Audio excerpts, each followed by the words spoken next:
করলে হব ভয় দূর হয়ে যা।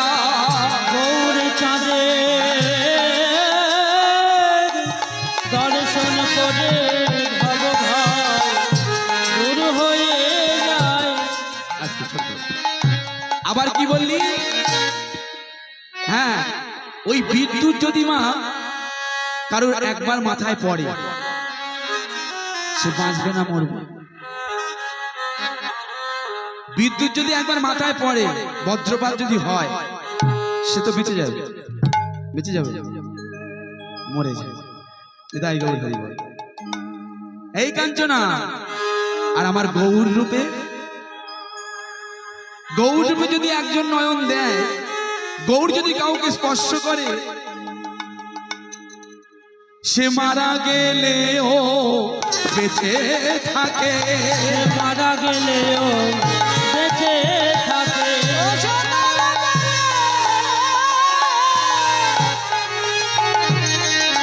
বেঁচে থাকে, সে মারা গেলেও বেঁচে থাকে, মারা গেলেও বেঁচে থাকে। আমার গৌর চাঁদ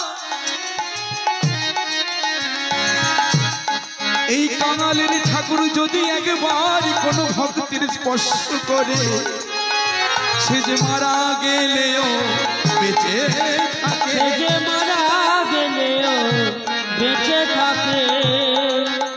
আমা বাবা, এই যে কথাটি বলেছি, কথাটি আপনাদের মনে একটু প্রশ্ন জাগবে, হ্যাঁ না? যে মারা গেলেও বেঁচে থাকবি, কেমন কথা বাবা? কোথা থেকে কীর্তন গায়ক এনেছিস? মারা গেলে বেঁচে থাকবে, এটা কি কথার মানে হলো? তাহলে বলি, গৌর রূপে দর্শন করে, গৌর হরি স্পর্শ করে যারা করেছে তারা রত্ন হয়ে গেছে। তাই বলছে কি মারা গেলেও বেঁচে। কেন? নেই এই জগতে মনুষ্য জন্ম নিয়ে এমন জীবন করিতে হইবে গঠন, মরিলে হাসিবে তুমি কিন্তু কাঁদিবে ভুবন। কথাটার খুব তথ্য আছে। এমন জীবন তৈরি করতে হবে নিজেকে কর্মের দ্বারা। একদিন আপনি যদি মরে যান, কিন্তু আপনার স্মৃতি সারা জীবন ধরে থাকবে এই জগৎ মাঝারে। নেই নেই নেতাজি সুভাষচন্দ্র, বিবেকানন্দ, কত কত কবি, বীর পুরুষ, তারা তো মারা গেছে কবে, কিন্তু আজও আমাদের পূজিত হচ্ছে। তারা তো মানুষ ছিল নাকি? কিন্তু তাদের কর্মের দ্বারায় জগৎকে কল্যাণ করেছে, তাদের কর্মের দ্বারায় ঈশ্বরের অংশ সংশতলা হতে পেরেছে। তাই কর্ম যদি ভালো করা যায়, তাকে সারা জীবন মানুষ মনে রাখবে। তাই তো বলেছে, সেজন্য মারা গেলেও বেঁচে থাকে, মারা গেলেও বেঁচে থাকে। আমার গৌর রূপে,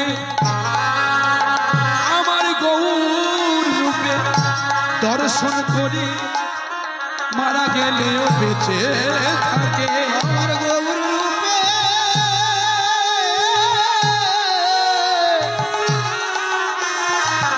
দর্শন পেলে মারা গেলে বেঁচে থাকে। তাহলে প্রথম দামিনীর সঙ্গে তুলনা করেছে নদিয়ার চাঁদ নিমাইকে। তাহলে দামিনী বিদ্যুৎ, সে হার মেনে গেল। বিদ্যুৎ দেখলে ভয় হয়, গৌর হরিকে দেখলে ভক্তি বাড়ে, আনন্দ হয়। বিদ্যুৎ ঘন প্রভা অল্প সময় থাকে, কিন্তু গৌর হরি যদি একবার কোনো হৃদয় আকাশে ঢুকেছে, সে যদি মনে করে আমি আর গাইব না, এ নাম করব না, কিন্তু সে কখনো যাবে না।